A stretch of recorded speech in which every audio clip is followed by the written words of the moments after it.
Donc, nous sommes à 1 minute près de notre début d'assemblée. Je demanderai aux gens de voir un moment de silence avant le début de notre assemblée délibérante. Merci.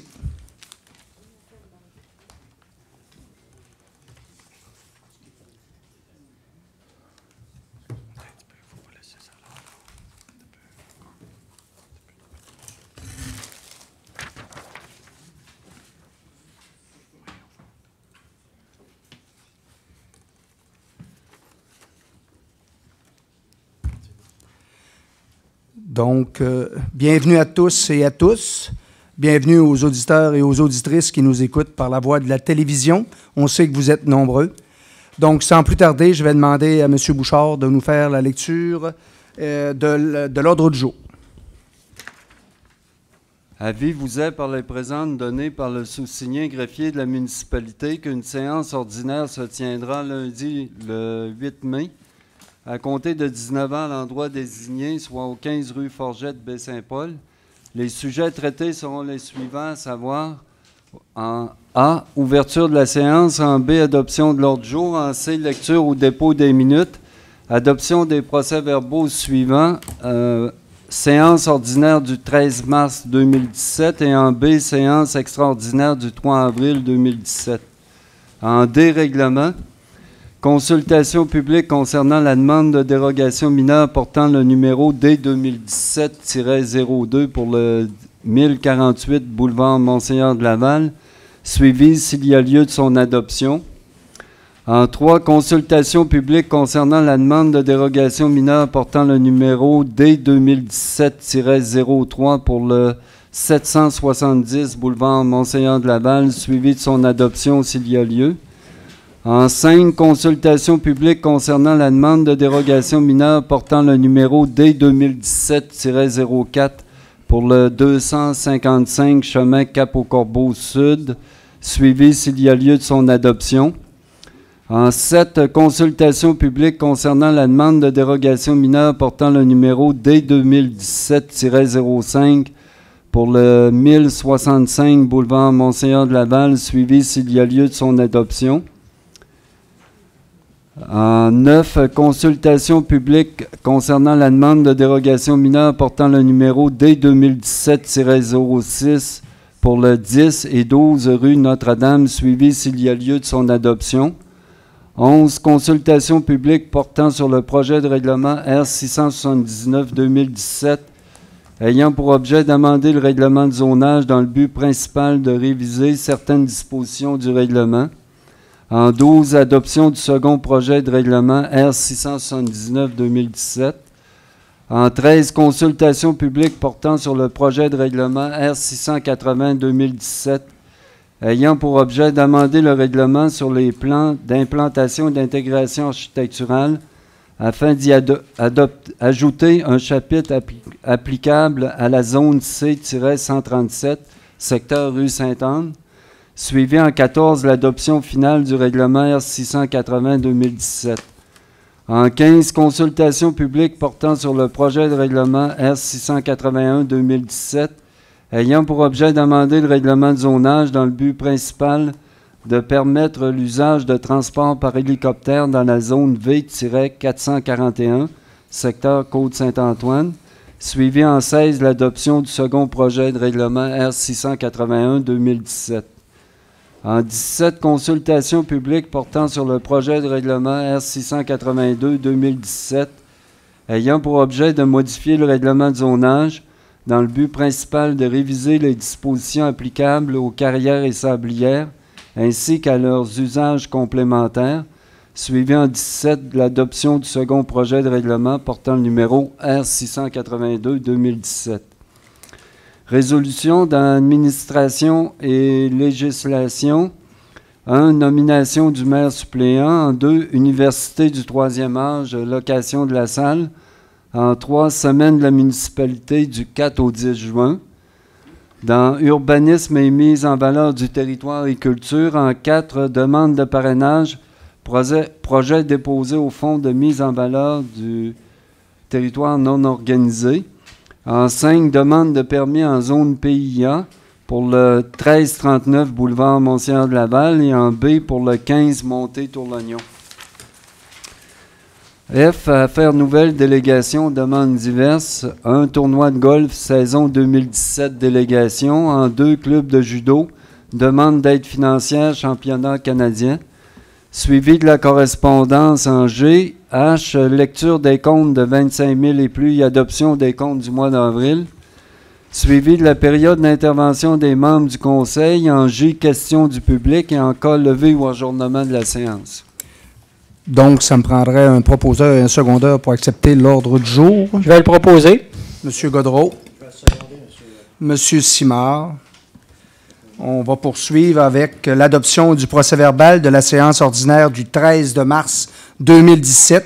Les gens en ont eu copie, donc est-ce que ça vous semble conforme? Ça me prendrait un proposeur et un secondeur, s'il vous plaît. Je vais proposer, monsieur le maire. Madame Lamy. Je vais l'appuyer. Monsieur Goudreau. On poursuit avec le point 1B, adoption du procès-verbal de la séance extraordinaire du 3 avril 2017. Encore là, tous les conseillers et conseillères en ont eu une copie. Est-ce que ça vous semble conforme? Ça me prendrait un proposeur et un secondeur. Je vais le proposer. Monsieur Simard. Je vais l'appuyer, Monsieur le Président. Monsieur Perron. On poursuit avec consultation publique portant sur la demande de dérogation mineure du D 2017-02 au 1048 boulevard Monseigneur de Laval. Il s'agit ici d'une dérogation mineure pour faisant en sorte d'autoriser une marge de recul de 0 mètre alors que le minimum prescrit est de 2 mètres. À noter que le CCU était favorable à la demande. Comme nous sommes en consultation publique, est-ce qu'il y a des gens qui veulent s'exprimer sur le sujet? Comme vous le voyez ici, on est à l'ancienne propriété de pièces d'auto BG qui s'appelle maintenant Bumper to Bumper.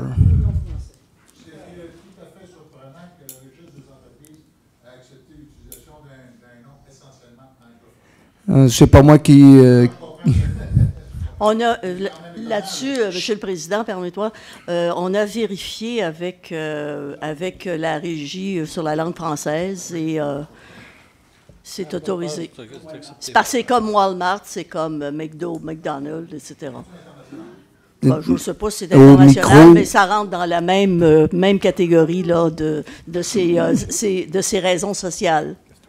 Mais je vais vous ramener à la police. On veut intervenir, il y a un micro, donc je vais vous demander si vous voulez faire une intervention sur un sujet quelconque, d'aller au micro, de vous présenter, et à ce moment-là, on prendra votre intervention. Merci beaucoup. Donc, compte tenu que la consultation publique maintenant est terminée, on passerait à l'adoption de la dérogation mineure D 2017-02. Est-ce que j'ai un proposeur? Je le propose, Monsieur Simard. Je vais le seconder. Monsieur Godreau.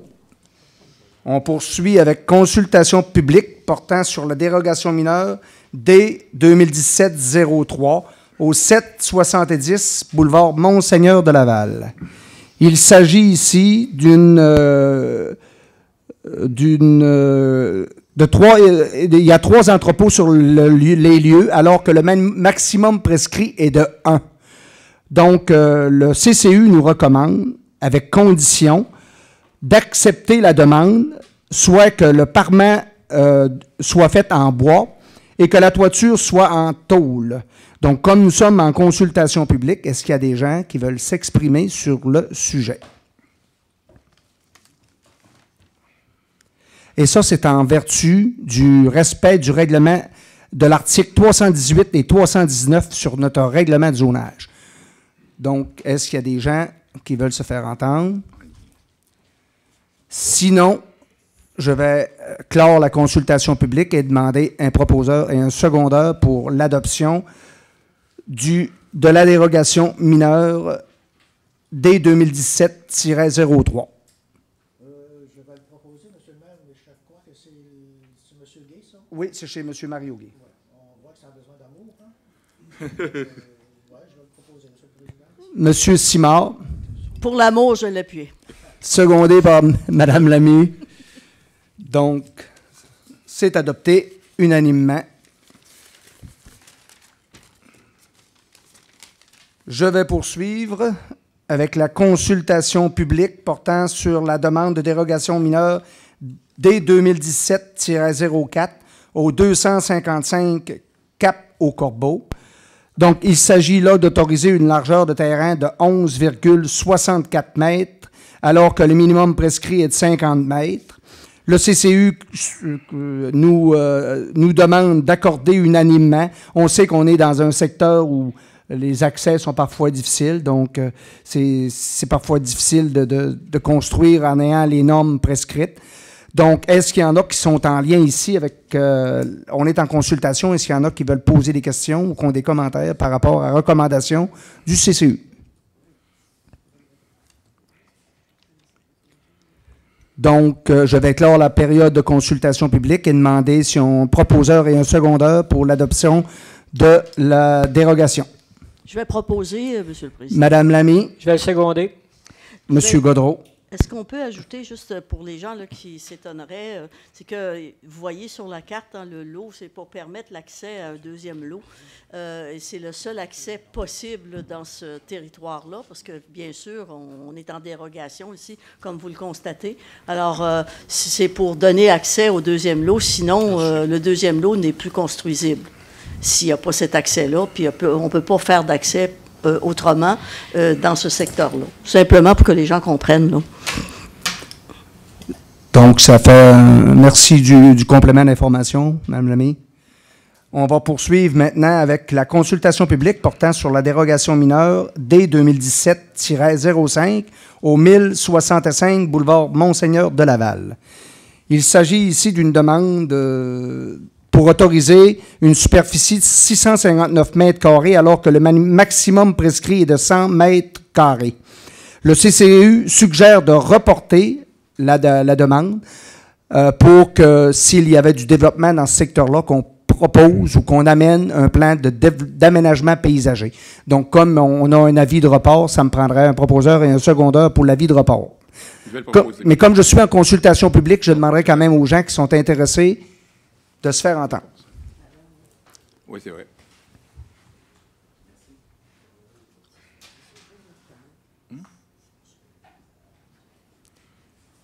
Donc, la consultation publique étant terminée, je demande aux conseillers, conseillères, s'il y a un proposeur et un secondeur pour demander le report de la recommandation. Je vais le proposer. Monsieur Goudreau. Monsieur Simard. Consultation publique portant sur la demande de dérogation mineure D2017-06 au 10-12 rue Notre-Dame. Il s'agit ici d'autoriser une marge de recul latérale de 1 mètre alors que le maximum est de 1,50 et autoriser une marge de recul latérale de 0,90 alors que le maximum est d'1 mètre. C'est recommandé par le CCU d'accorder. Ici, il s'agit bien sûr d'un vieux quartier. C'est surtout une régularisation d'une situation qui est déjà existante depuis nombre d'années, qui existe avant l'adoption de nos premiers règlements. Donc, je suis en consultation publique. S'il y a des gens qui veulent s'exprimer sur le sujet, c'est le temps. Donc, comme personne ne veut s'exprimer, je vais clore la consultation publique et demander aux conseillers, conseillères, s'ils un proposeur et un secondeur pour l'adoption. Je vais le proposer. Monsieur Gaudreau. Je vais l'appuyer. Monsieur Goudreau. Consultation publique portant sur le numéro R679-2017. C'est le bill Omnibus. C'est ici, on est un règlement pour amender le règlement de zonage, pour réviser certaines dispositions du règlement de zonage. Il vise principalement, ce règlement-là, aux bandes riveraines, aux superficies des espaces industriels, au morcellement en bordure de la 138 et de la 362 principalement et quelques autres aspects qui sont plus mineurs. Donc, comme je suis en consultation publique, est-ce qu'il y a des gens qui veulent s'exprimer sur le bill omnibus portant sur ces différents... À noter que ce sont des petites coquilles à lesquelles on a fait on les a mis en lien avec notre règlement existant. Donc, on avait peut-être fait des petits impairs qu'on règle en amenant ça directement, là. Donc, c'est tout simplement des règles en respect de notre réglementation qu'on a votée il y a on a voté l'an passé. Donc, est-ce qu'il y a des gens qui sont en lien, en consultation publique par rapport à ces éléments-là? Donc, s'il n'y a personne qui veut s'exprimer, je vais clore la consultation publique et demander aux conseillers et conseillères pour proposer l'adoption du règlement R679-2017, le second projet. Est-ce que j'ai un proposeur? Je vais le proposer. Monsieur Goudreau. Monsieur Simard.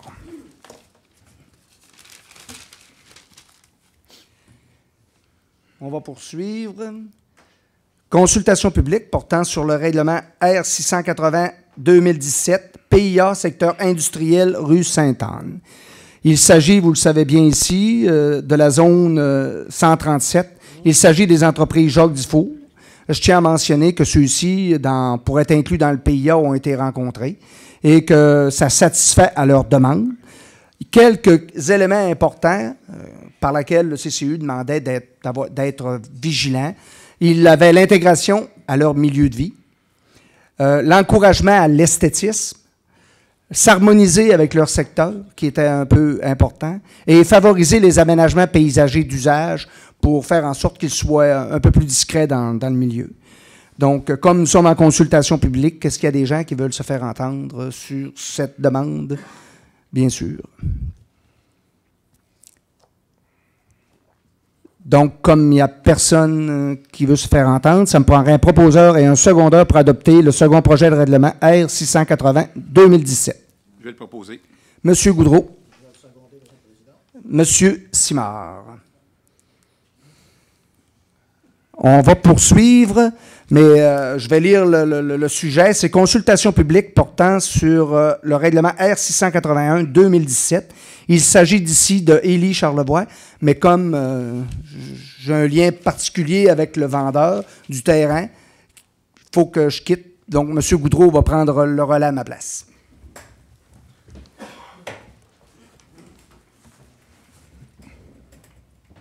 Bonne soirée. Consultation publique, second projet de règlement numéro 681-2017, ayant pour objet d'amender le règlement de zonage dans le but principal de permettre l'usage de transport par hélicoptère dans la zone V441, Côte-Saint-Antoine. Vous comprendrez ici que nous sommes en consultation publique. S'il y a des gens qui veulent se faire entendre, vous êtes le bienvenu.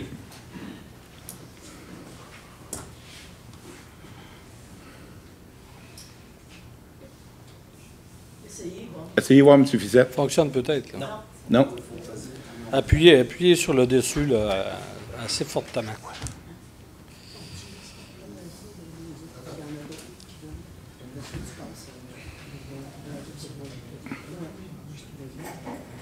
Ça dépend du voter, c'est ça? Hein? La batterie est-tu morte? Non, je pense qu'il n'y a même pas d'interrupteur. Ah oui, M. Fissette. On fera pas ça. 1, 2. Oh! Ça prenait un greffier. Michel. Oui, M. Fissette. Spécialiste en son. Écoutez, quand il fut question à une des assemblées en rapport avec la consultation publique portant sur le projet là, d'héliport ou d'emplacement pour hélicoptère, je ne m'attendais pas à ce que ça soit fait là, dans une assemblée de même aussi rapidement, parce qu'il y a beaucoup à dire à ce niveau-là. Okay? Est-ce qu'il y a moyen de reporter cette période de consultation pour que nous puissions nous y préparer?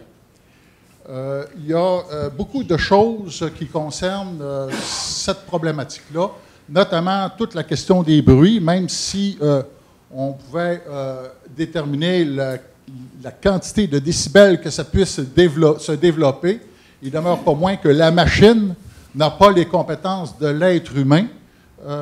Et on voit très bien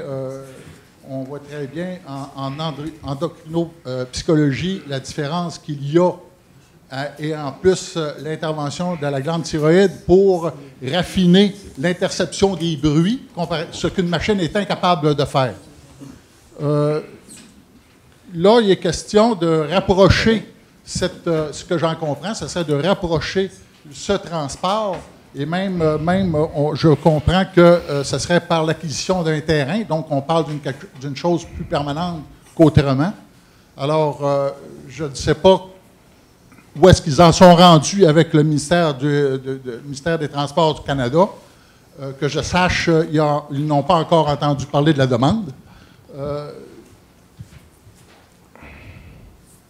Je voudrais, moi, quant à moi, qu'on puisse mieux s'y préparer.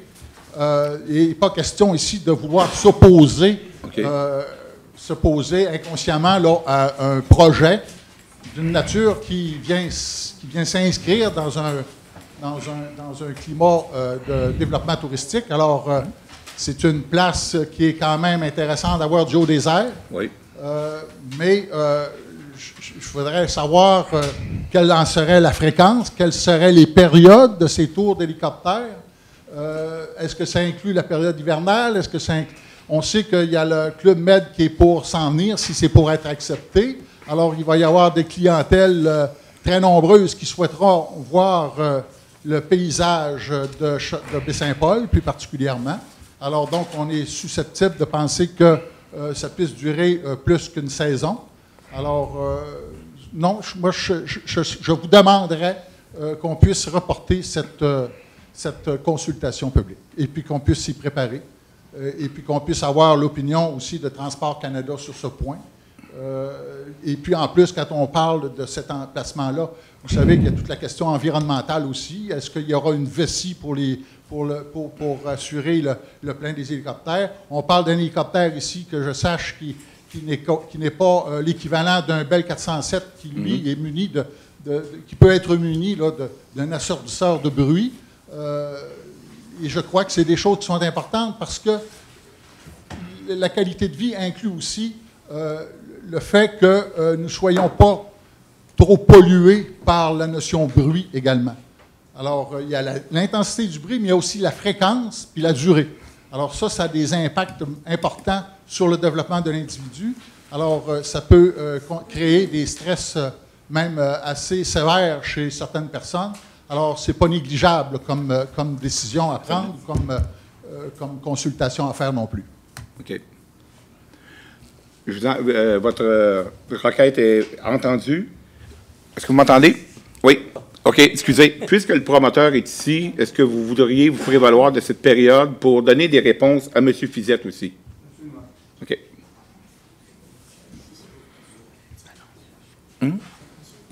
Oh, je m'excuse. Donc, Benoît Provencher, effectivement propriétaire d'Élie Charlevoix.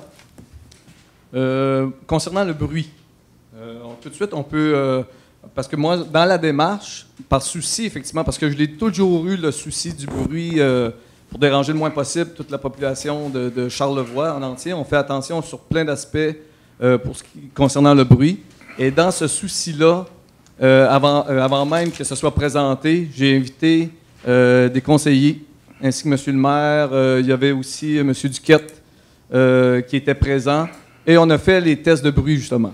Parce que, moi, je n'étais pas inquiet de ça, compte tenu des distances par rapport aux habitations et tout ça, et l'emplacement du terrain qui finalement, il n'y a pas de voisins très, très près. Là.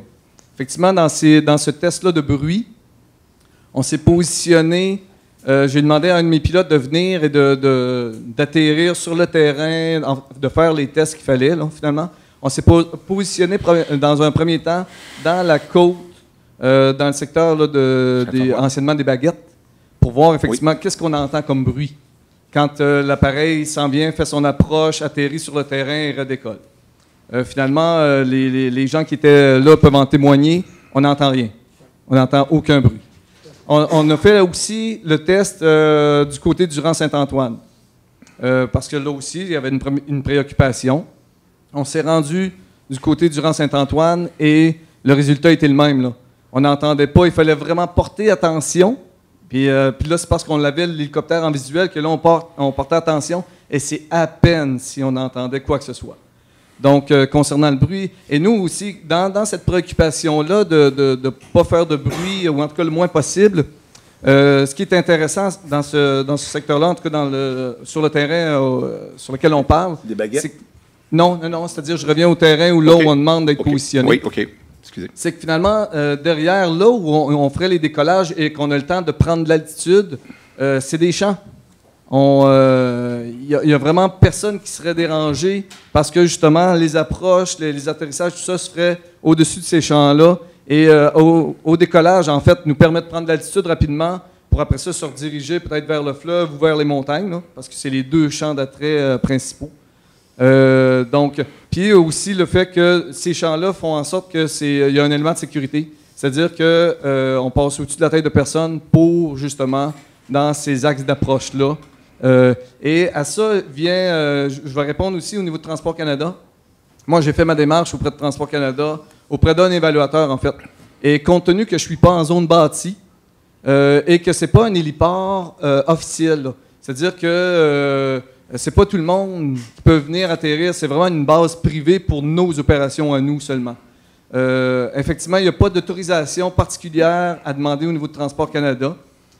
Moi, par mon propre chef, je vais quand même faire la démarche pour effectivement les informer, mais là, je me disais, tant que c'est pas fait, que c'est pas officiel, je vais pas perdre le temps à qui que ce soit là-dedans. Là.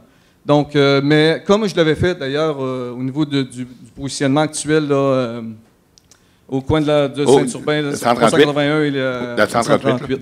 Là non plus, j'avais pas de demande vraiment officielle à faire, sauf que j'avais avisé Transport Canada quel allait être nos axes d'approche, de décollage, tout ça, juste pour être by the book là, avec tout le monde puis faire les choses correctement. Donc, ce positionnement-là, effectivement, j'ai pas de demande à faire au préalable là, pour me positionner là et faire une opération de lieu. Pour ce qui est de la fréquence, ou de vous demandiez les heures, effectivement, on fait que du vol de jour. Hein. De toute façon, on fait du vol touristique.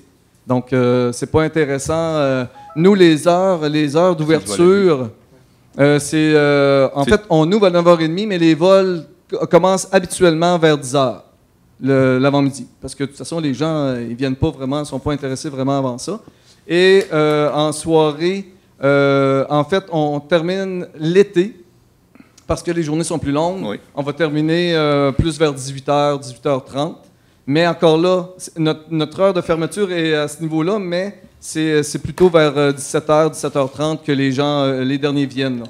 Donc, et puis après ça, bon, ben, en période d'hiver, je veux dire, c'est selon les heures de jour.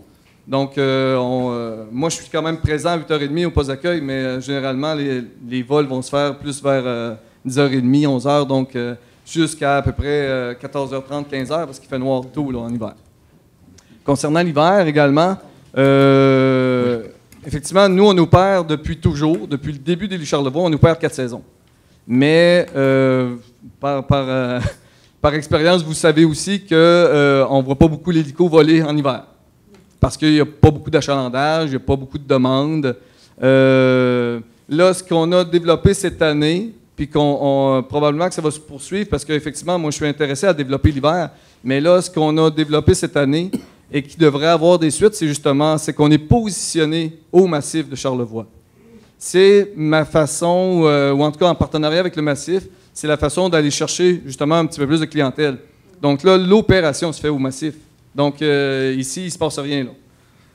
C'est vraiment... Puis, dans le cas d'un potentiel Club Med, ça sera la même affaire. Je veux dire, ce qui va être intéressant, c'est d'être assez près de là où les activités vont se passer.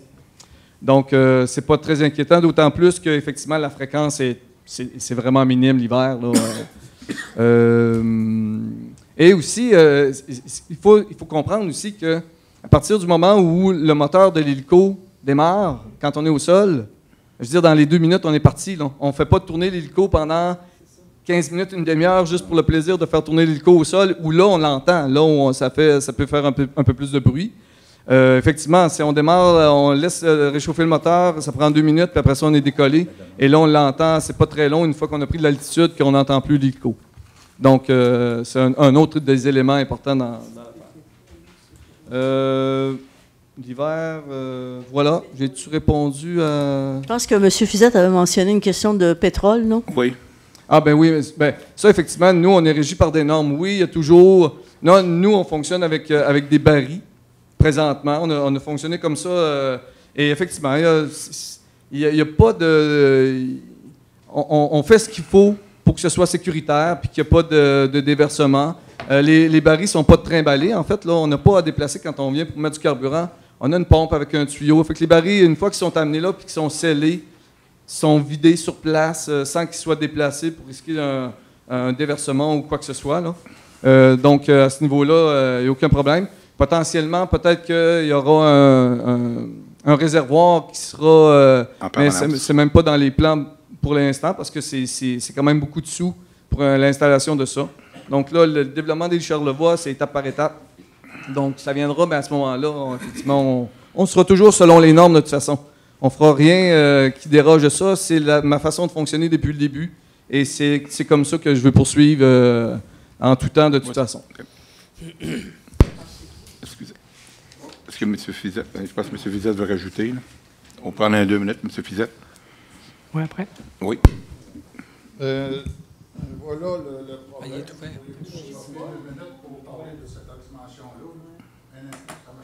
Oui, il marche depuis tantôt. Oui. C'est beau? Oui. Bon. Voilà, c'est peu de temps pour discuter d'une chose que je considère très importante. Concernant les tests de bruit, probablement que vous avez relevé les décibels qui fournis par les hélicoptères à leur passage. Effectivement, quand c'est au sol, la période de refroidissement, la période de réchauffement, c'est sûr que c'est normal que ça fasse plus de bruit. Dans les airs, ça en fait moins, c'est évident. L'ajout au bruit routier n'est pas très élevé. J'ai déjà fait faire des analyses, tests sous boulevard Sainte-Anne avec passage d'hélicoptère à turbine du type Bell 206, là, et puis qui fait son bruit parce qu'il y a quand même lieu aussi que 2 pales. Évidemment, la machine la plus intéressante pour ce genre d'activité-là, c'est des machines à 4 pales, mais ça, c'est sûr que c'est coûteux, passablement, là, comme acquisition. Là. C'est sûr aussi qu'il pourrait y avoir des exigences telles que, par exemple, pas plus bas que 3000 pieds d'altitude. C'est sûr qu'on pourrait demander à ce que les décollages et les atterrissages se fassent du côté nord-ouest, nord et sud-ouest. Pour éviter de passer au-dessus des résidences. C'est ce qu'il dit. C'est exactement ce qui a été dit, M. Fizette. Oui, c'est ça. Mais vous savez, là, monsieur, votre nom déjà? Provencher parlait d'une question à affaires versus via affaires. Oui. Ça se fait via affaires. Mais quand on est déjà installé, lui-même le dit, c'est porté à évoluer. On souhaite toujours pour une entreprise que ça prenne de l'ampleur. Alors, donc, une fois installé, bien, évidemment, ces choses-là sont comme un peu acquises. Alors, il ne faudrait pas que ça se fasse là, dans le souci immédiat aussi, OK? Quant à la manipulation des barils, c'est sûr que tout ça, c'est scellé pour éviter les contaminations. Maintenant, il demeure pas moins que... il faut qu'il y ait quand même du transvidage, partir des barils et aller jusqu'à l'appareil. Il peut y arriver effectivement là, des incidents à ce niveau-là. Alors, M. Provencher parlait de l'organisation peut-être ultérieurement d'une vessie, d'un réservoir. Là. Évidemment, tout ça, ça serait en répondant aux normes de Transport Canada. Par ailleurs, je comprends que la nécessité d'avoir le permis de Transport Canada ne s'appliquerait pas dans ce projet-là, du moins dans le projet immédiat. Moi, personnellement, je serais d'avis à ce qu'on puisse reporter cette consultation-là afin d'aller chercher le plus d'informations possible là, pour permettre, d'une part, le bien-être des gens de la place, des gens de Baie-Saint-Paul, parce qu'il ne faut pas oublier non plus que Baie-Saint-Paul, c'est une grande vallée. Alors, je ne sais pas si vous avez déjà fait l'expérience d'un petit haut-parleur au-dessus d'une boîte pour voir jusqu'à quel point ça amplifie les sons. Alors, mais c'est sûr qu'à 3000 pieds d'altitude, ben là, on n'a pas la même problématique. C'est donc tout à voir, là, ce niveau-là. Évidemment, quand tout est installé, on peut passer du VFR au AFR aussi. Là, ça n'empêchera pas l'autre, bien que toute l'organisation là, des instruments de vol à... Oui? C'est correct. Ça va? M. Fiset. Oui. Alors, c'est sûr que c'est des installations qui sont coûteuses, mais c'est quand même accessible là, pour une entreprise qui fait commerce là-dedans. Là. Alors, est-ce qu'il est impensable de reporter au moins d'une semaine, une semaine ou deux, cette consultation-là, et puis que pour aller en consultation, il serait souhaitable de donner le maximum d'informations concernant une telle activité en termes d'impact négatif sur le secteur. Monsieur le Président, si vous permettez, je ne vais pas répondre à votre question, mais je vais en poser une. Ça, on est au second projet, là. Ça veut dire qu'il a été... est-ce que vous vous rappelez, il a été présenté, Monsieur le greffier, à quel moment? Et c'est parce que ça a fait l'objet d'un avis public, ça. Et ça fait déjà combien de temps? Au moins 15 jours que le premier projet est paru. Donc, le temps de consultation, parce que c'est pour ça que je pose la question, m'assurer, il y a eu un temps de consultation déjà pour nous mener... Oui, parce que ça a été publié dans les journaux. Ça m'a échappé, ça. En tout cas, c'est ça. C'est pour ça que je vérifiais, puisque ce soir, on est au second projet. Exactement. Ça veut donc dire qu'il y a eu une première présentation. Exactement. Et d'ailleurs, je pense que vous étiez là ce soir-là, pas pour ça, mais pour d'autres choses. Et donc, là, le temps a coulé. Il y a eu du temps pour, justement, consulter. Fait que ce soir, on en est là. Je ne réponds pas à votre question, mais je réponds sur le temps écoulé. Là. Comme quoi, on est à la deuxième parole. Mais, au deuxième projet de... Oui. Mais si j'étais là, le seul endroit où j'ai entendu parler du projet d'hélicoptère, c'est lors de la dernière assemblée régulière du Conseil. Là. C'est un mois. Oui, mais qu'est-ce qui a été dit à ce moment-là? Quand j'ai posé la question, on m'a dit qu'on procéderait à une consultation publique. C'est tout ce que j'ai su à ce moment-là. Monsieur Fiset, ce que je vous dis, là, de toute façon, on ne s'obstinera pas là-dessus, là, c'est que ça a été déposé dans les journaux comme on doit le faire, et ça a été annoncé. Et puis dans ce temps-là, il y a du temps, puis il y a eu... Il n'y a pas eu de mémoire de déposer. Il n'y a pas eu rien de... Il y avait un appel à mémoire? Pas nécessairement, non, mais c'est toujours annoncé pour tous nos projets de règlement que s'il y a des gens qui ont des points à faire valoir, ils peuvent le faire, qui sont soumis. Là. D'abord, il y a eu la première présentation du projet. Donc là, ils pouvaient avoir déjà une consultation publique. Donc, ce que je comprends par votre intervention, étant donné que je suis en dehors de cette période de consultation-là, ou en dehors des délais, vous allez procéder Non, vous êtes dans les délais. Il suffit là, maintenant de voir du côté du Conseil, il y a un projet qui a été soumis à la population sur lequel ils entendent des commentaires. C'est dans leur arbitraire de décider si oui ou non on reporte ou pas, à la lumière des questionnements que vous avez. Mais ce qu'il y a comme contenu au règlement, c'est pas là-dessus là, que vous posez des questions, c'est plus d'ordre informatif, là, que vous... c'est plus que d'ordre informatif, là. Je veux dire, c'est sûr que ce qui m'apparaît important, c'est de toucher tous les aspects qui impliquent la qualité de vie des citoyens. Parce qu'il demeure pas moins que c'est un ajout aux bruits environnementaux, là. Je comprends que les appareils qui dévoilent les décibels n'ont pas encore là, je vous le dis, la compétence de l'espèce humaine qui est capable de discriminer les sons, qui est capable d'amplifier des sons, ce que la machine est incapable de faire. Monsieur Fiset, il y a quand même une chose que, là, c'est moi là, qui parle. Oui. Je vais vous donner mon opinion. Oui. On a Élie Port et Élie Charlebois qui sont ici, installés à Baie-Saint-Paul depuis à Saint-Urbain, dans les limites de Saint-Urbain, Baie-Saint-Paul, excusez. Là. Et puis, pour moi, je n'ai jamais entendu connaissance de plainte et de rien. C'est pas comme si on arrivait du jour au lendemain devant une situation où il n'y a jamais eu d'hélicoptère. On devient, là, c'est quelque chose qui vient d'arriver tout beau, tout nouveau. On vit avec Élie Charlevoix depuis des années, et 9 ans, merci de le spécifier. Et puis, tout ce qu'on parle ici, c'est de prendre Élie Charlevoix, qui est à Saint-Urbain, de l'amener à Baie-Saint-Paul. Et je ne verrais pas pourquoi il mènerait plus de bruit à Baie-Saint-Paul qu'il emmène à Saint-Urbain. Moi, je reçois tout ce que vous dites. Je le reçois. Que ce soit du vol à vue, que ce soit du vol aux instruments, je reçois tout ça. Mais mon opinion, là, je parle comme Luc Goudreau, conseiller municipal. Qu'est-ce qui fait qu'à Saint-Urbain, c'était toléré, puis qu'à Baie-Saint-Paul, on ne le tolérerait pas? Oui, je suis tout à fait d'accord avec vous. Remarquez bien, sans compter que j'aime bien cette machine-là. Là. Moi, ça me passe au-dessus de la tête à chaque fois qu'ils font des tours. Puis, j'ai toujours les yeux qui regardent l'appareil parce que je trouve ça intéressant. C'est un domaine qui m'a toujours hautement intéressé.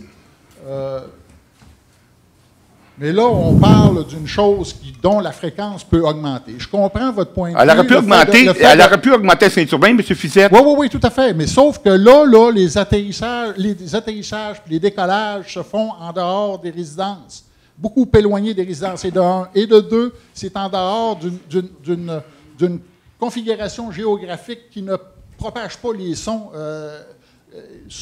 La meilleure période pour ici, pour éviter que les sons puissent déranger, c'est quand il y a des ascendances, un peu dans la période, comme on voit dans la période où ils ont des planeurs qui viennent à Baie-Saint-Paul. Mm-hmm. On entend les avions, mais c'est périodique. Si on avait ça à l'année, personne ne la trouverait drôle. Là, okay? Alors, il faut s'attendre aussi à ce que la fréquence augmente. Là, okay? Je ne veux pas m'opposer. Ce n'est pas la question de vouloir m'opposer. C'est juste la question de voir les choses au plus clair pour éviter de faire en sorte qu'on crée des malaises chez qui que ce soit. Je vous parlais à un moment donné qu'il pourrait y avoir des indications données à l'entreprise qui voudrait exploiter à cet endroit, comme par exemple, on a parlé des décollages, des atterrissages, on a parlé de la question de la manipulation des vessies, là, des vessies de fioul, là. Mais on met tout en question. Mais M. Fizette, ça fait 15 minutes qu'on entend. On est au second projet de règlement. Puis loin de l'idée de vous couper et puis de brimer votre droit de parole. Ce que je vous propose, oui, si ça devait être mis, je pourrais vous arriver avec la documentation qui vous démontre jusqu'à quel point il ne faut pas ignorer l'impact du bruit. Monsieur, mais on ne l'ignore pas, on ne l'a pas ignoré. Aussi en même temps, jusqu'à quel point on est capable de vivre avec une telle activité, mais pas dans n'importe quelle condition, de n'importe quelle manière. Alors, j'ai parlé avec Transport Canada. M. Provencher, vous pouvez parler à Mme Suzanne Provencher. OK? Vous devez connaître. Pas Merlot, pardon. Vous pouvez l'approcher parce que je sais qu'elle n'a pas été contactée. Alors, mais vous me confirmez parce que vous m'avez dit tout à l'heure. Est-ce que je peux... Ma discussion avec Mme Pomerleau était exploratoire. Là, okay? Okay. Vous me permettez, monsieur... Vous comprendrez qu'on est au second projet de règlement. Comme me dit M. Martin Bouchard, il y a eu des avis qui ont été publiés dans les journaux. Et puis là, je vais donner la parole aux membres du Conseil. Oui, merci. Bonsoir, M. Fizette. Concernant le bruit, j'en faisais partie, moi, de l'analyse avec mon collègue, M. Goudreau, puis M. le maire, puis d'autres personnes qu'on a nommées tantôt. Premier arrêt qu'on a fait, c'est à la Baguette. Au Baguette, le restaurant, on a arrêté là, puis l'hélicoptère sur téléphone, ils l'ont fait démarrer, puis on la cherchait, on n'a pas eu connaissance. À un moment donné, visuellement, on l'a vu, parce que justement, le bruit était amplifié par le passage des camions puis des voitures, on n'entend rien. Mais ce n'était pas l'endroit peut-être idéal non plus. Fait que la deuxième place, c'était au terrain choisi. On s'est rendu là. Ensuite, on s'est rendu dans le rang Saint-Antoine à 2 endroits. Les seules choses qu'on a vues, c'est encore visuel. On n'a pas entendu le bruit. C'était simplement l'hélicoptère qui se promenait. On a dit, oups, elle est là. Parce que c'est encore amplifié par les camions, et ainsi de suite. Alors, du côté bruit, là, je pense qu'on voulait répondre aux gens qui s'interrogeaient au niveau bruit. C'est absolument moins bruyant qu'à Saint-Urbain présentement, ou à Baie-Saint-Paul. Alors moi, le reste, je pense que ça doit correspondre à tout ce que puis au règlement qui doit faire face. Et pour le rapporter, moi, je suis contre, parce qu'on a tout reçu les règlements, puis on en a discuté ici souvent en séance ordinaire. Puis, alors voilà. Merci. Moi, je voulais simplement confirmer également. Moi, j'étais aussi, M. Fizette, de ceux qui ont participé à l'expérimentation l'automne dernier. Et je confirme tout à fait ce que dit M. Provencher, c'est-à-dire que on l'a vu, on savait qu'elle était arrivée parce qu'on l'a vu, parce qu'on n'a rien entendu. Alors, il n'y avait aucun bruit. Ça fait que la préoccupation pour le bruit, je ne pense pas que ce soit pertinent dans ce cas-ci. Et moi, je partage l'avis d'Olivier. Je pense qu'il y a eu un délai. On a eu une période de consultation publique. Je pense que si on commence à remettre les règlements parce qu'il y a des modifications, normalement, vous avez pu vous faire entendre. Alors, effectivement, si vous ne l'avez pas fait, je ne pense pas que ce soit de notre responsabilité. Alors, moi, je ne suis pas pour qu'on remette le règlement non plus. Monsieur Provencher, en conclusion. Oui, mais juste pour vous rassurer, Monsieur Fizette, pour faire du IFR commercial, donc du vol aux instruments commerciaux, ça prend un biturbine qui coûte plusieurs millions de dollars. Fait qu'oubliez ça, Élie Charlevoix ne sera jamais capable de se payer ça. Effectivement. Puis, ça sera toujours du vol de jour selon les plages un peu que je vous ai donné tout à l'heure. Puis effectivement, je veux juste revenir sur la notion de bruit. Il reste que j'ai moins de voisins au nouvel emplacement, en tout cas qu'on souhaite avoir, que là-bas. Et même les voisins directs, il y en a en face, il y en a vraiment à proximité, ils ne sont jamais plaints de quoi que ce soit à ce niveau-là. Donc, ça répond, je pense... D'abord, juste pour compléter, monsieur, concernant les arrêts et les départs, je pense que c'est toujours du côté nord que vous partez. Absolument. Alors, absolument, il n'y a pas de maison, c'est dans des chambres. Les chambres sont du côté nord vers la chose. Alors, excusez, c'est dans l'axe que M. Fizette faisait référence? Oui, c'est vraiment dans les champs. Et parce qu'il y a deux éléments. Et d'un, il y a l'élément du bruit, effectivement, sur lequel on est préoccupé, nous-mêmes. Et de deux, c'est la notion de sécurité. On passe au-dessus de la tête de personne, c'est ce qu'il y a de plus sécuritaire de décoller dans les champs qu'il y a derrière. OK. Merci, M. Provencher. Je vais clore la consultation publique et je vais demander si quelqu'un veut proposer l'adoption du second projet de loi 681 de 2017. Je le propose, M. le Président. Je vais seconder.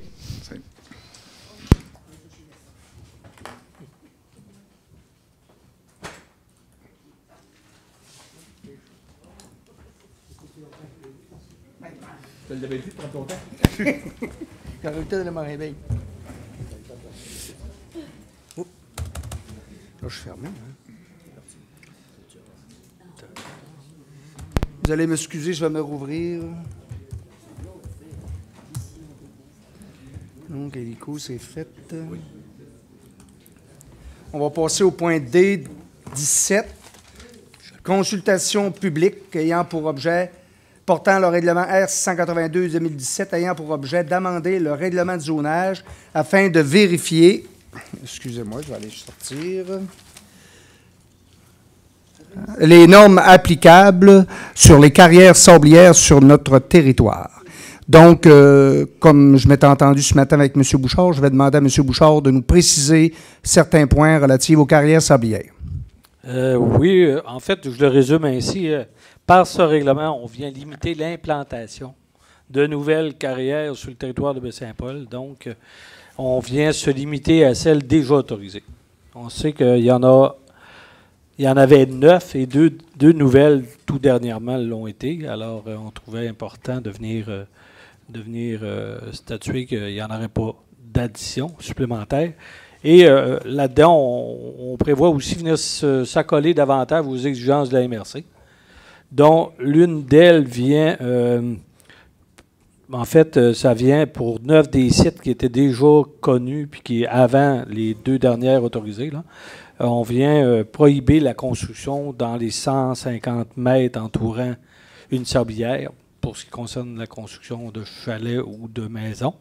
Et on fait pareil pour les carrières. Pour les carrières, la distance, le périmètre sera de 600 mètres. Alors, c'est l'arrimage qu'on fait avec la réglementation de la MRC qui, elle, respecte aussi la réglementation applicable au niveau provincial.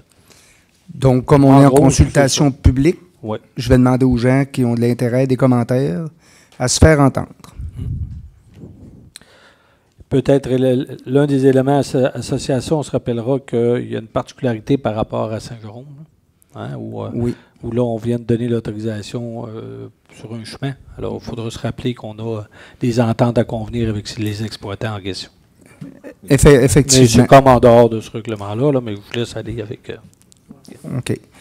Donc, comme personne ne veut se faire entendre sur la consultation publique, je vais fermer la consultation et demander un proposeur et un secondeur pour l'adoption du projet R682-2017.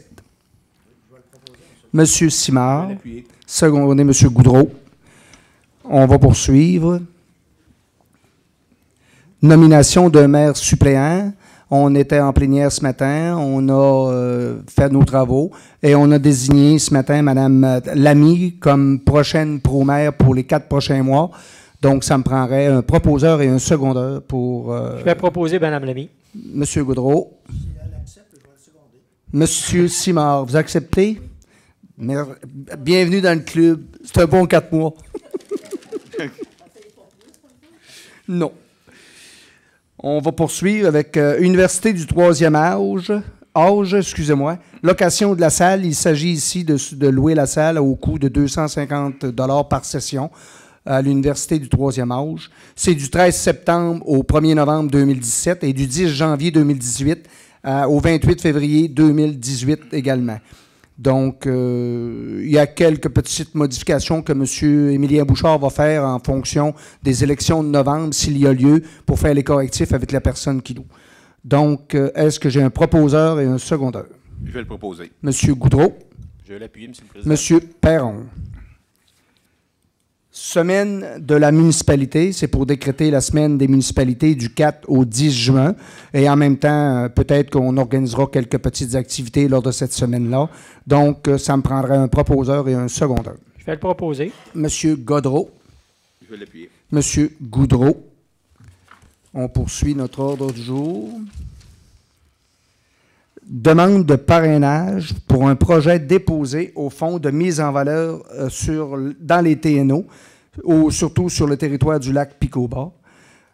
Donc, c'est 2 personnes qui vont produire des dessins et des croquis en 2017 pour une exposition future du 7 juin 2018 au 5 août 2018. Le coût total du projet est de 16 777 $. La Ville y contribue pour un montant de 6 000 $, mais c'est pour un prêt de service. Donc, ce n'est pas de l'argent directement versé dans le projet, c'est juste probablement pour les transports ou des besoins de matériel à lesquels les gens vont avoir besoin. Donc, c'est quand même un beau projet, là. Je pense que ça va faire une belle exposition au Carrefour culturel Paul Médéric. Donc, ça me prendrait un proposeur et un secondeur. Je vais proposer. Madame Lamy. Monsieur Simard. On poursuit nos travaux avec PIA au 1339 boulevard Monseigneur de Laval. On va attendre mes petits croquis.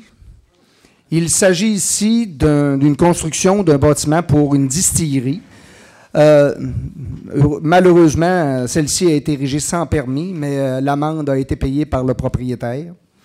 Le CCU recommande de refuser pour 2 raisons. Soit il demande de modifier les composantes du bâtiment pour qu'ils soient en harmonie avec les bâtiments avoisinants. Et il demande de repeindre le parement extérieur en cannexelle noire d'une autre couleur plus historique. Donc, est-ce que j'ai un proposeur et un secondeur? Je vais le proposer, M. le maire. Donc, Monsieur Perron, Mme Lamy. Moi, je vais demander le vote là-dessus. Bon, donc, le vote est demandé. Donc, je vais prendre pour ceux qui ont proposé la proposition. Donc, ceux qui sont pour adopter la recommandation des éléments du CCU, ceux qui sont pour l'adopter avec les recommandations du CCU. Ceux qui sont contre. Donc, j'aurais vu qu'on c'est défavorable, est-ce que quelqu'un propose autre chose?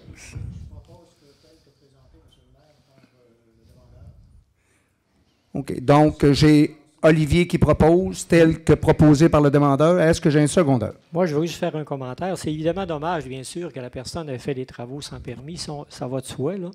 Ça, c'est pas acceptable. Maintenant, on sait qu'il y a eu une infraction et on sait que ça a été réglé.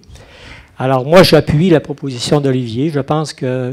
Bon, c'est sûr que c'est intéressant ce qu'il proposait le CCU, mais je pense que c'est quelque chose qui n'est absolument pas nécessaire et qui amènerait des déboursés assez importants pour M. Dufour. Alors, c'est pour ça que je vais appuyer la proposition faite par M. Simard. Donc, j'ai un proposeur, M. Simard, secondé M. Godreau. Quelqu'un demande le vote? Oui, je vais demander le vote. Ça va être logique. Donc, Mme Lamy demande le vote. Ceux qui sont en faveur de la recommandation d'Olivier et de Gilbert de permettre l'autorisation sans la recommandation du CCU. Donc, j'ai 3 personnes. Ceux qui sont contre. Donc, c'est adopté à majorité. Oui, M. Olivier se retire pour la prochaine. Je pense qu'il y a sa fille qui est dans la demande. Donc, c'était au PIA 15 montée de Tour-Lagnon. C'est pour l'agrandissement d'un bâtiment principal. C'est pour principalement une piscine creusée intérieure. Le CCU recommande d'accepter la recommandation. Donc, est-ce que j'ai un proposeur? Je vais le proposer. M. Gilbert Godreau. Je vais l'appuyer. M. Goudreau. On pourrait aller chercher M. Olivier, ça n'a pas été long? Oui, c'était moins long. Ça a été moins long que tantôt. Oui, c'est ça. On poursuit. Je vais attendre M. Simard.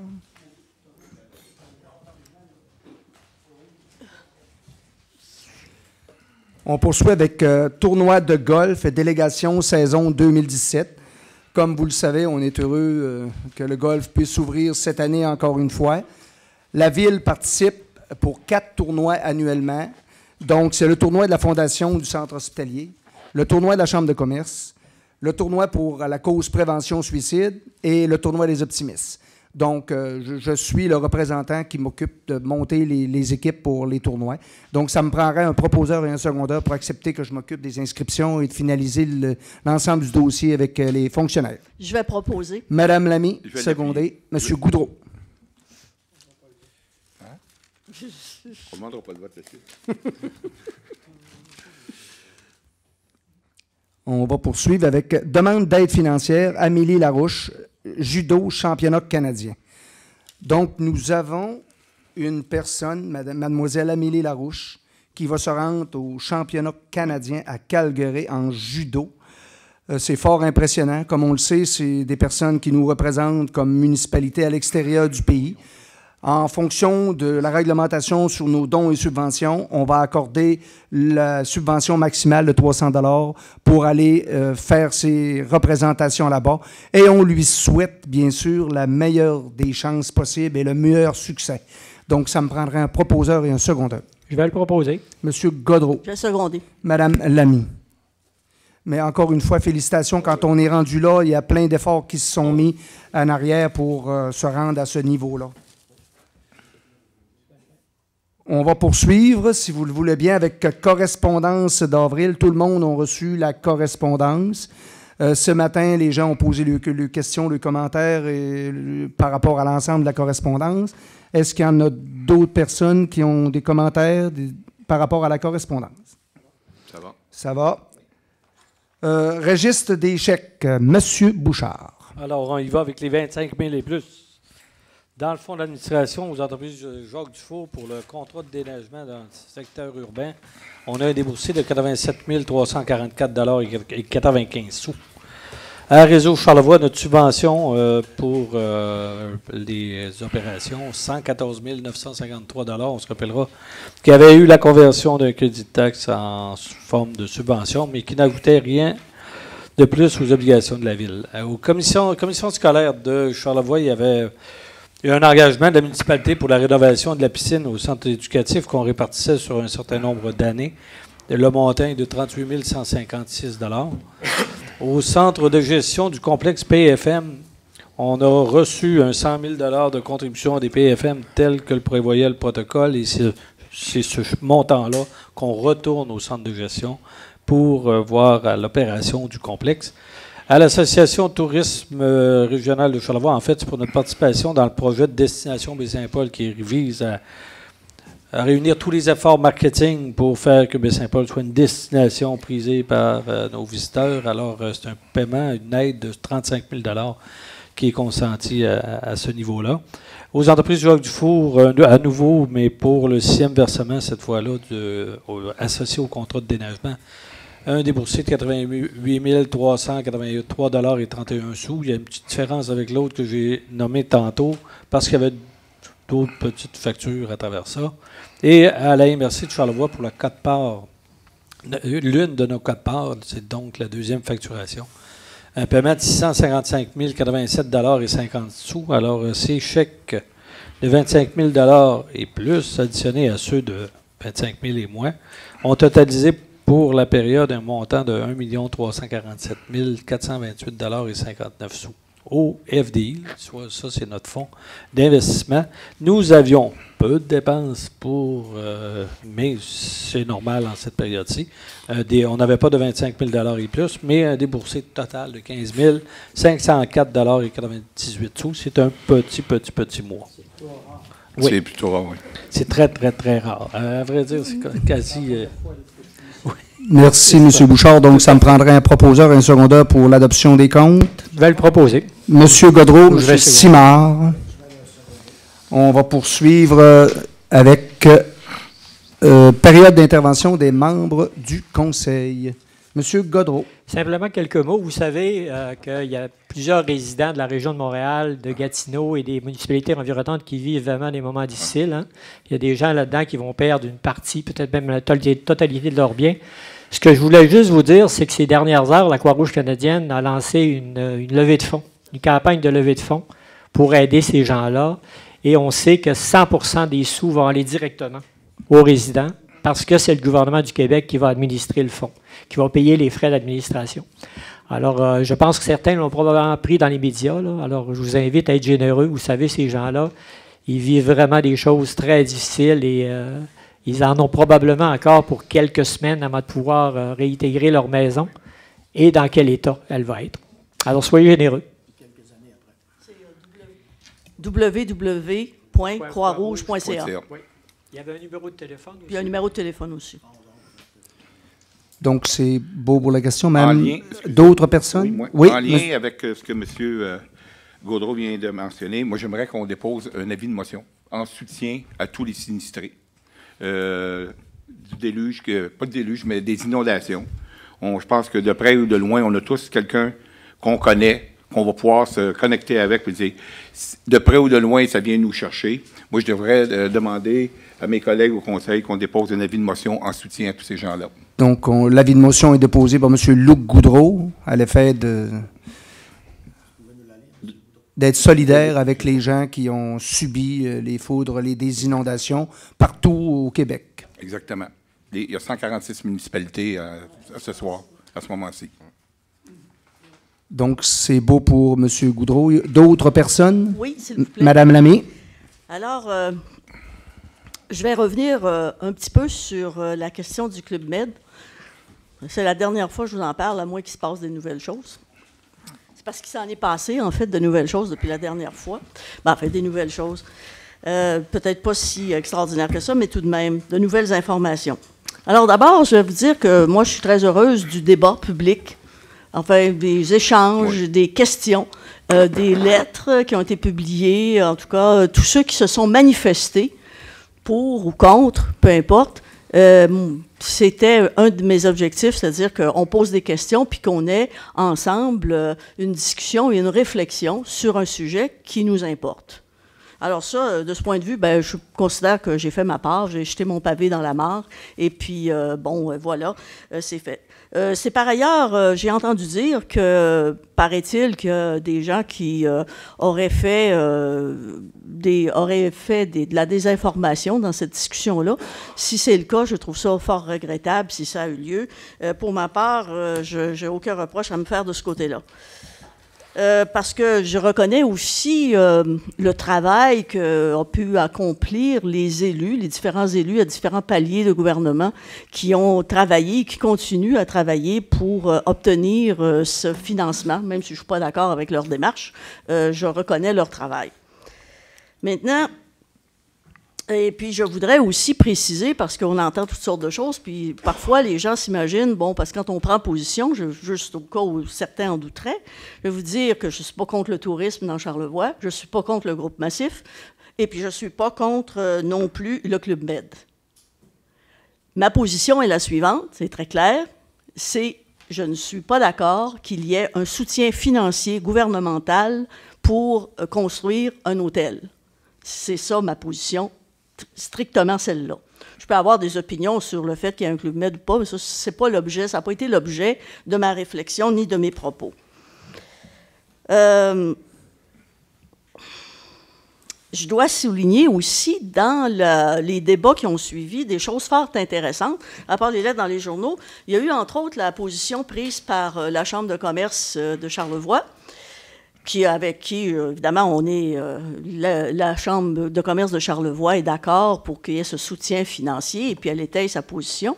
Je ne partage pas ce point de vue-là, mais par contre, ils ont quand même fait part de choses, d'éléments très importants. Il y en avait 4, en fait, dont 3 que moi j'ai évoqués dans le texte que j'avais écrit.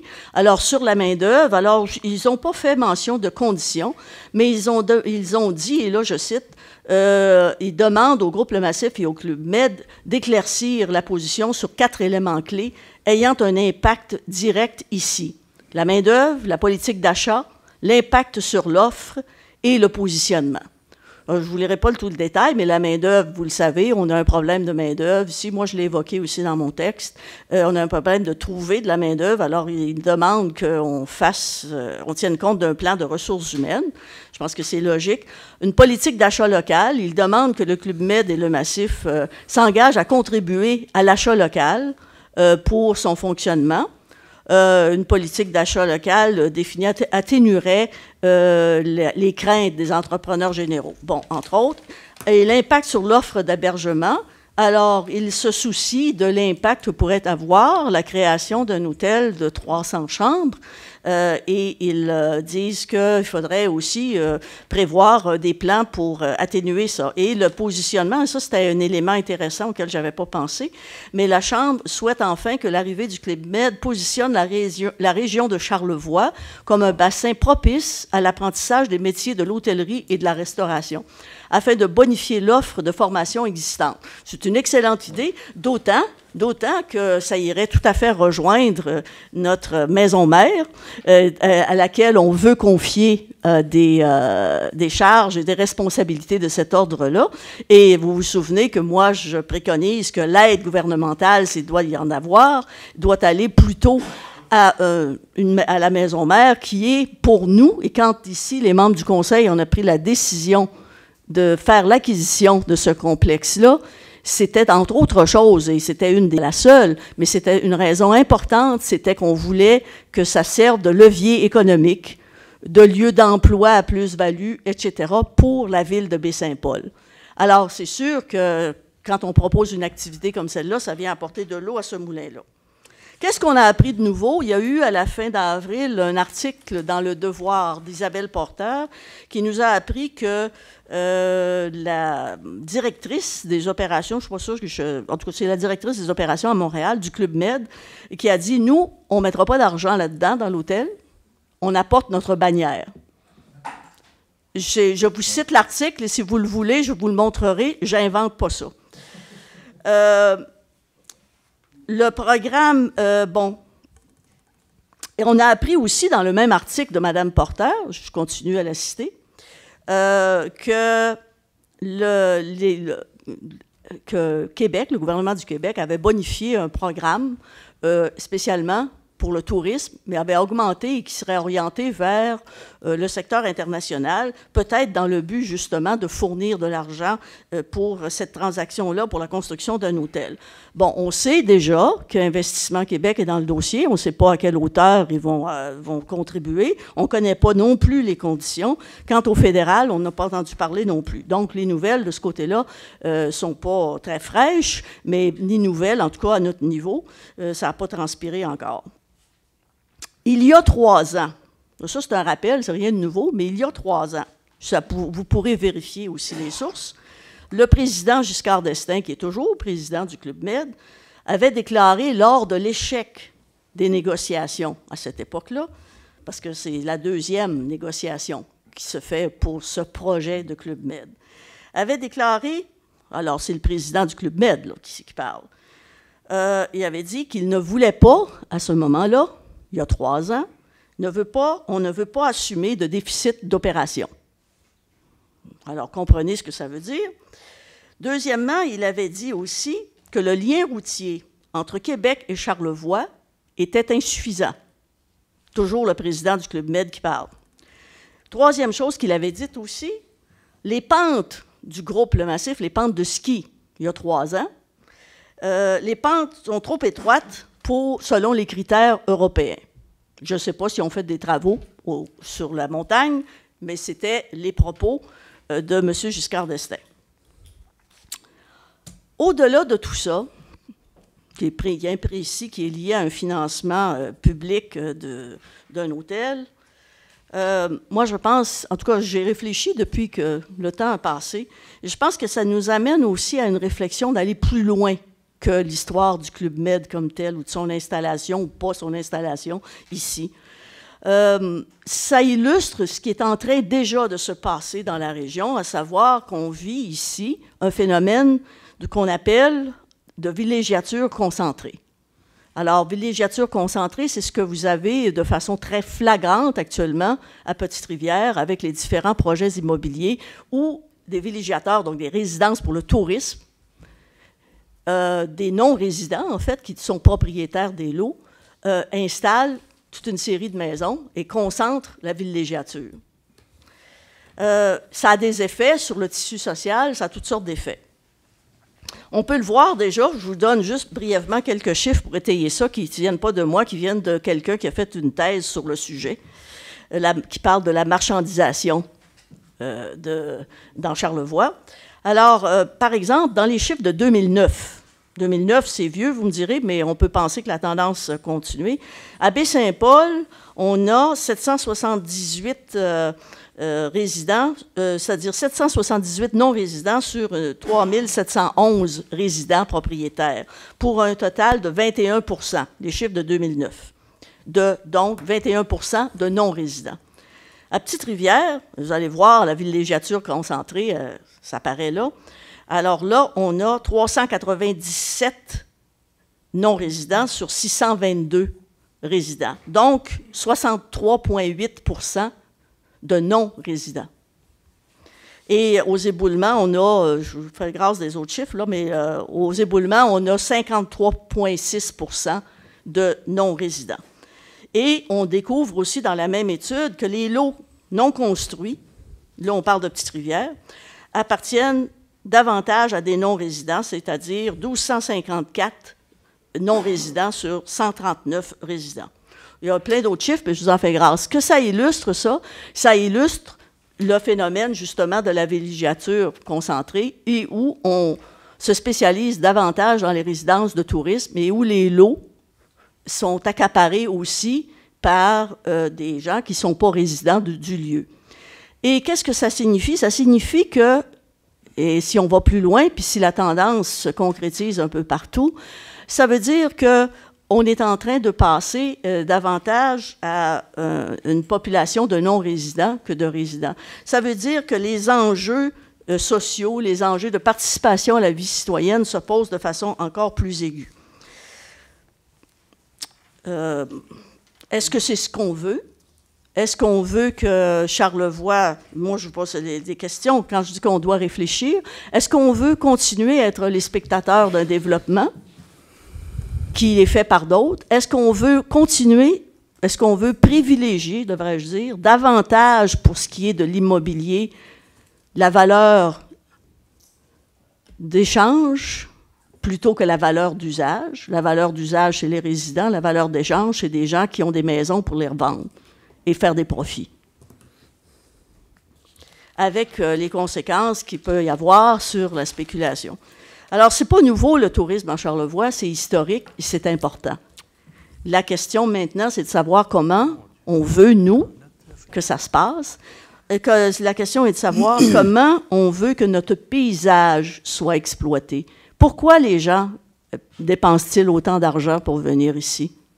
C'est parce qu'ils trouvent ça beau, parce que c'est intéressant et parce que, ben, il y a de l'argent à faire. Mais si vous regardez aussi, il y a l'autre côté de la médaille. L'autre côté de la médaille, c'est que chaque installation, puis pour un bel exemple, ici à Baie-Saint-Paul, on a Caporet, hein, d'une montagne qui a été grugée comme un gruyère et qui n'a plus rien d'intéressant du point de vue paysage. C'est intéressant quand on est dans les maisons pour regarder le fleuve. Mais pour le respect des paysages, ça n'a rien à voir. Alors, ce phénomène-là de villégiature concentrée et de valeur d'échange plutôt que valeur d'usage nous amène donc à ce genre de développement-là. Et la question, c'est à nous, tous les citoyens, d'y répondre, de dire est-ce que c'est ça qu'on veut pour le pays dans lequel on vit? Puis est-ce qu'on veut continuer à être spectateur de notre développement économique fait par d'autres, dont on hérite des miettes? Ou est-ce qu'on veut aussi continuer à, petite population que nous sommes, vieillissante, pauvre de nous, à devenir, être avalée tranquillement comme une mégalopole de Québec, dans la mégalopole de Québec? Pas de suite, ça, c'est pas demain matin. Mais les choses se font aujourd'hui pour demain. Moi, en tout cas, je vous propose, c'est pas une question de faire la morale à qui que ce soit, c'est simplement de poser des questions, d'y réfléchir et de voir quel genre de développement on veut pour le pays dans lequel nous sommes et comment on veut qu'il se fasse. Alors, chacun est libre de répondre à ça comme il le souhaite. Bon, dernière chose, je voulais vous parler du vote qu'on a fait la semaine dernière sur le 10 000 $ qu'on a attribué au terrain de golf. Je ne remets pas en question le vote. Il est fait. Moi, j'ai voté contre. J'ai expliqué mes raisons. Cependant, j'ai entendu beaucoup de commentaires puis des questions auxquelles je n'avais pas de réponse. Alors, on sait très bien que le promoteur, le financier principal, M. Cook, est un financier qui s'intéresse d'abord à l'immobilier, parce que c'est ça son rayon d'action. Et il est venu, un peu par accident, être financier aussi du club de golf. Et que là, lui, a déclaré que ça ne l'intéressait plus. Et il a décidé que pour cette année, parce qu'il veut revendre le golf, et donc pour assurer la valeur de sa propriété, puis je le comprends, il faut qu'il l'entretienne, puis il faut qu'il l'opère. Marquez bien, je ne suis pas contre le golf, là, j'ai voté tantôt, puis je joue au golf. Ça n'a rien à voir. Et on a donc, alors donc c'est M. Cook, sa position, c'est ça, c'est qu'il veut le revendre, puis il a décidé que, justement, pour ne pas perdre la valeur à son terrain, bien, qu'il allait s'en occuper cette année, puis qu'il allait le laisser ouvert. Bon, bien d'accord avec ça. Maintenant, on trouve dans la résolution que nous avons votée la dernière fois, un considérant qui dit que, considérant que la compagnie XYZ, gestionnaire du terrain de golf, demande à la ville de Baie-Saint-Paul de lui octroyer une aide financière afin de faciliter la poursuite des activités pour la saison de golf 2017. Moi, ma question, c'est, et là, je m'adresse peut-être précisément à M. Duchesne, parce que je sais qu'il a suivi le dossier de très près. Est-ce que pour M. Cook, c'était une condition sine qua non d'opérer le club de golf en 2017 que d'avoir un 10 000 $ de la ville de Baie-Saint-Paul? je dis bien une condition sine qua non, c'est-à-dire une exigence auquel ça veut dire, si je n'ai pas ça, je ne l'opère pas puis je le ferme. Moi, je n'ai pas vu de document à cet effet. Donc, vous voulez que... Je pose la question. Non, je vais vous répondre à votre première sur le golf. Lorsqu'on l'a rencontré, ce n'était pas une condition sine qua non. C'était tout simplement une aide comme partenaire du milieu pour faire en sorte de poursuivre l'année 2017. Et ce n'était pas... si vous ne me le donnez pas, je n'ouvrirai pas. Mais selon moi, le temps va nous donner raison. Et peut-être que M. Cook lui-même poursuivra dans les autres années en fonction de ce qu'il va connaître comme coût d'opération réel pour cette année 2017. C'est ça que ça va lui permettre de savoir. Moi, je pense que... Puis M. Bouchard peut en être aussi témoin. Là. Jamais il a été question de... Si vous ne me le donnez pas, moi, je fais rien. Jamais, au grand jamais. C'est tout ce que je voulais savoir. D'autres commentaires, M. Perron? J'aimerais juste rappeler et inviter les gens, que ce soit pour connaître les différents services qu'offre la municipalité, que ce soit aussi pour se familiariser avec nos politiques, que ce soit le développement durable, l'agenda 21, que ce soit pour procéder à une demande de permis, que ce soit aussi pour connaître la réglementation, que ce soit pour consulter les avis publics, se connaître les calendriers et la programmation. Tout ça au même endroit, c'est baie-saint-paul.com. On a un super de beau site Internet. Consultez-le. Outillez-vous-en. Il y a une panoplie d'informations qui sont très, très pertinentes qui peuvent vous aider. Fait que n'hésitez pas, baie-saint-paul.com. D'autres personnes? Donc, moi, je vais poursuivre, particulièrement sur le Club Med. Je partage votre lecture et votre analyse, mais vous savez très bien que je ne la partage pas parce que moi, je suis pour le Club Med et pour des fois où il y a de l'argent qui est investi dans notre cours, qu'elle provienne du gouvernement provincial, fédéral, de la Caisse de dépôt ou placement ou whatever. Je suis pour le développement économique chez nous, puis d'autant plus que ça va apporter de l'emploi nouvel. Oui, toutes les régions du Québec ne demanderaient pas moins que d'obtenir une telle offre du gouvernement, et moi, je nous la souhaite. Je nous la souhaite. Pour terminer, M. Bouchard, aujourd'hui, on a reçu un avis de bouillir encore pour 2 prochains jours. Soyez assurés que l'ensemble des travailleurs, des directeurs mettent la main à la pâte pour éviter que ça soit récurrent. On fait du rinçage de réseau, etc. Et aussitôt que possible, on vous avisera sur la mise en route là, du réseau sans avoir avis de bouillir, bien sûr. Donc, à noter que le secteur genévrier n'est pas en cause dans ça. Et il faut dire qu'on est à circonscrire davantage il y a un secteur qui est plus en cause, c'est le secteur Saint-Laurent. Hein? L'avis de bouillir est sur l'ensemble de la ville et on est à discuter aussi avec le ministère de l'Environnement par rapport à ça pour peut-être en arriver à réduire la zone visée. Alors, normalement, on s'attendrait que demain, on ait des bonnes nouvelles. Là, mais voilà qu'il faut se comporter quand même avec les avis qui ont été donnés. Mais on essaie de travailler puisqu'on est pas mal à localiser la problématique et donc on va pouvoir agir dessus. Mais voilà qu'on aura probablement des nouvelles communications demain. Là. Merci beaucoup, M. Bouchard. Donc, on serait rendu à question du public. Monsieur Fizette. Oui, bonjour. C'est encore fonctionnel? Oui. Je vais vous parler d'un terrain situé sur le chemin de la Pointe, plus précisément vis-à-vis le 158 de la Pointe. C'est une propriété de M. Jean-Guy Tremblay. C'est un espacement vacant de 1402 mètres carrés. C'est un terrain qui fait l'assiette d'un ramassis de rebuts de toutes sortes. On trouve des meubles, des papiers, on trouve... ça passe des meubles jusqu'aux préservatifs. Alors, puis des excréments, puis des rebuts de lunch, etc. Monsieur Tremblay permet l'accès à son terrain en faveur de la propriété du 158, sur lequel il y a d'ailleurs une servitude de passage, pour fin de stationnement.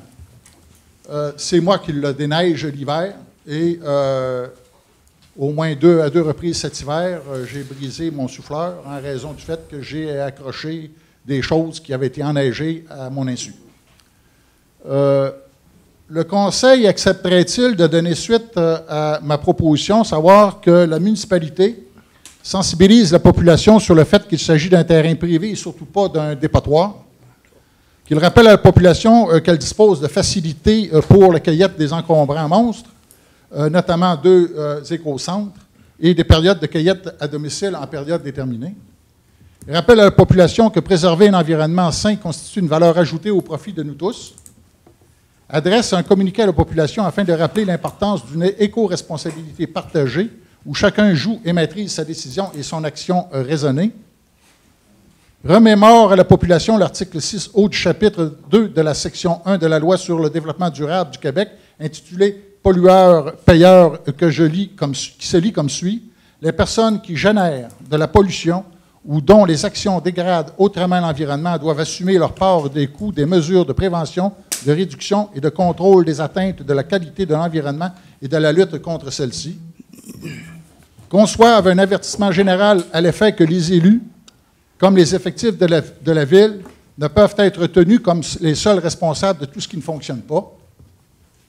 Installe sur le terrain concerné un panneau d'avertissement d'une amende pour le non-respect des lieux et pour des fins de réparation, en se basant sur le principe pollueur-payeur, puisque la protection de l'environnement est partie intégrante des processus de développement durable, et profite de cette occasion pour rappeler que les crottes de chiens dans la rue et sur les trottoirs et sur les terrains d'autrui doivent être ramassés et qu'il est inapproprié de jeter à bout de bras les sacs d'excréments sous peine de représailles.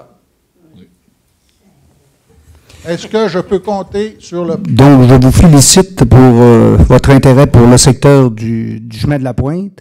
Je vous rappellerai qu'on avait eu, il y a quelques années, les mêmes problématiques au niveau du parc du Gouffre. Et c'est grâce à l'ensemble de nos citoyens, nos citoyennes, qu'on a réussi à mettre fin à ce que vous dites, que les gens vont déposer à peu près n'importe quoi, n'importe où, n'importe quand. Aujourd'hui, avec les médias qu'on a, avec les moyens techniques qu'on a, on peut, parce qu'on ne peut pas avoir des yeux partout, M. Fizette, vous en conviendrez. Ouais, au moment où on voit quelque chose, on peut intervenir, on peut appeler, et nous sommes là pour aller donner un petit coup de pouce, là, puis d'intervenir auprès des personnes concernées. Là, je vais vérifier par contre auprès de M. Bouchard si une pancarte à amende, on peut la disposer au cas où quelqu'un met des déchets si on n'est pas chez nous. Bien là, vous venez de le dire, là. Vous venez de le dire. Je crois que il ne s'agit pas d'un terrain public, là. Alors, effectivement, comme propose M. Fizette, qu'on ait des actions de sensibilisation, information, ça va bien, là. Mais, vous savez, là, il y a une question de gestion de la propriété privée, là, aussi, là. Hein? Comme vous le dites, il y a le comportement du citoyen. Alors, une pancarte. Monsieur Bouchard, il faut une pancarte. Ça se met, mais mettons qu'il faut voir ça là. Oui, je comprends le sens de votre intervention, M. Bouchard, mais je tiens à vous faire remarquer qu'à chaque fois que je prends des vidanges qui sont là pour aller porter à l'éco-centre, je dois payer pour pouvoir en disposer. Alors, non pas seulement qu'on a la souffrance de briser nos infrastructures de déneigement et autres, il faut payer pour pouvoir se débarrasser de ce que quelqu'un vient déposer là où il n'y a pas d'affaire à le faire. Alors, c'est pourquoi j'intervenais dans ce sens-là. Oui. Et je comprends aussi qu'une pancarte, quand il n'y a pas de surveillance, mais ça, je pourrais fournir les yeux. Il y a des moyens technologiques, comme vous dites, là, qui permettent d'espionner les espacements. OK? Oui. Alors, on pourrait d'ailleurs... Je soumets la question... M. Fizette, on pourrait aussi demander à M. Tremblay de sécuriser un peu mieux son terrain, parce qu'il n'y a aucune clôture dans ce secteur-là. Puis le stationnement est accessible en tout temps, en toute heure, à tout moment. Hein? Oui, absolument. Maintenant, chose certaine, c'est que je ne crois pas qu'une clôture serait la bienvenue par la Ville à ce niveau-là, d'abord, parce que c'est vraiment là, façade au chemin, là.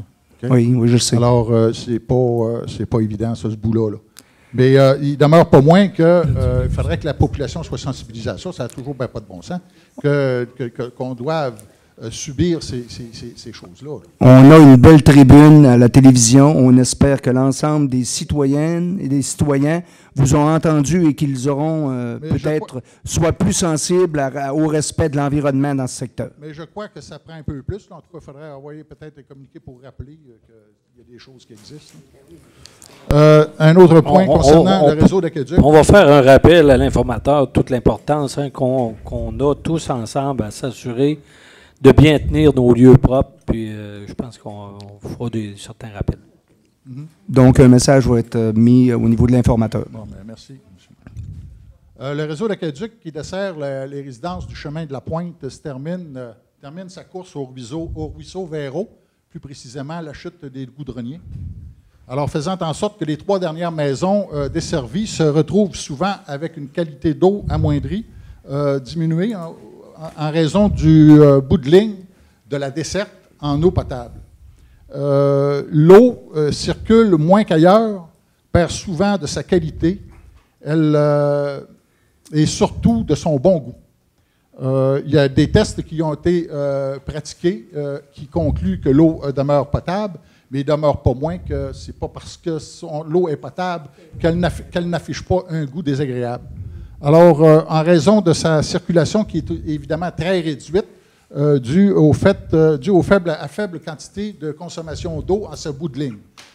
Les 3 dernières maisons... Vous intervenez pour Mme France Tremblay, M. Jean-Marc Tremblay. M. Jean-Marc Tremblay et Mme Carole...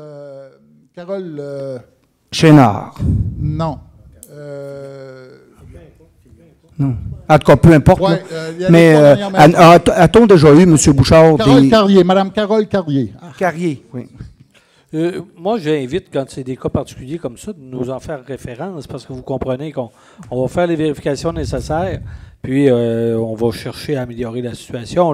C'était un peu ma question, M. Bouchard, si vous aviez eu des demandes des personnes concernées à aller vérifier sur les lieux. Moi, ça mérite, là, ce que j'entends, ça va mériter que je vérifie, puis qu'on essaie de voir si on est en cause. Puis si on donc, votre demande est prise en considération, M. Fizette. On peut évidemment saigner facilement ce coin-là. Et j'en profite au pire, si on ne veut pas dépenser l'action de saigner le bout de réseau, on pourrait toujours leur permettre à eux d'arroser leur terrain. J'invite ou je rappelle aux gens qu'on a notre système de requête et plainte qui est possible d'utiliser par Internet ou tout simplement en appelant ici, de faire état de la situation qui se vit ou de la difficulté ou de la demande qu'on veut formuler à la Ville. Et on va prendre charge de ça à travers nos filières, là, et on va adresser la demande aux personnes concernées pour vérifier l'amélioration des choses. Merci beaucoup. Est-ce que pour la question des rebuts, des contenants de vidange qui sont bousculés par les déneigeurs en plein hiver, où on trouve, où nos vidanges perdent la vidange, OK? Alors, est-ce que aussi ça doit faire l'objet d'une plainte adressée par le même processus? Habituellement, oui. C'est la meilleure façon. Vous comprenez que c'est la meilleure façon pour nous d'être en continu, dans une relation continue avec le citoyen. Alors, quand les gens nous en parlent, on peut agir. Mais là, je vous rappellerai, M. Fizette, qu'on est en période de questions, donc on pose des questions très précises. Vous avez eu pour le moment des réponses à vos 2 questions principales? Pas tout à fait. La dernière question, je n'ai pas eu tout à fait la réponse parce que les plaintes ont déjà été formulées au niveau des bacs à vidange qui étaient déchiquetés, et qu'il n'y a pas eu de suivi. Donc, vous parlez des bacs qu'on dispose au bord du chemin, là? Oui, des bacs. On a suggéré, M. Fizette, à la dernière rencontre, compte tenu que les bras mécaniques de celui qui ramasse, entreprise Godreau, avait une dimension d'à peu près 12 pieds lors d'hiver en tempête, de les disposer plus loin dans leurs entrées, ce qui fait en sorte que le camionneur qui passe avec la charrue ne le renverse tout simplement pas. C'est la seule mesure qu'on peut prendre, sauf que au moment où on le remet et qu'on le remet en bordure de rue, il est facilement renversable par nos charrues et malheureusement, nos camionneurs, nos responsables ne peuvent pas arrêter à toutes les maisons, aller reculer et repartir. Ça, c'est tout à fait. Oui, ça serait ridicule de demander ça. Mais chose certaine, c'est que M. Chêne, c'est que tous les contenants ne peuvent pas être aussi reculés là, du chemin, en raison du fait qu'il y a des accidents géographiques qui font que... J'en conviens, c'est étroit. Ouais, c'est ça, c'est très étroit. Alors, c'est pourquoi je me disais, parce que moi, j'ai vu passer la charrue à pleine vitesse. Tu sais, à un moment donné, le jour où il y a des vidanges au bord du chemin, il me semble que les entrepreneurs doivent avoir... J'en ai terminé là-dessus, alors je vous remercie. Merci beaucoup, M. Fizette. Autre personne? Donc, je vais clore l'Assemblée. Un proposeur, Mme Lamy, secondé M. Gaudreau.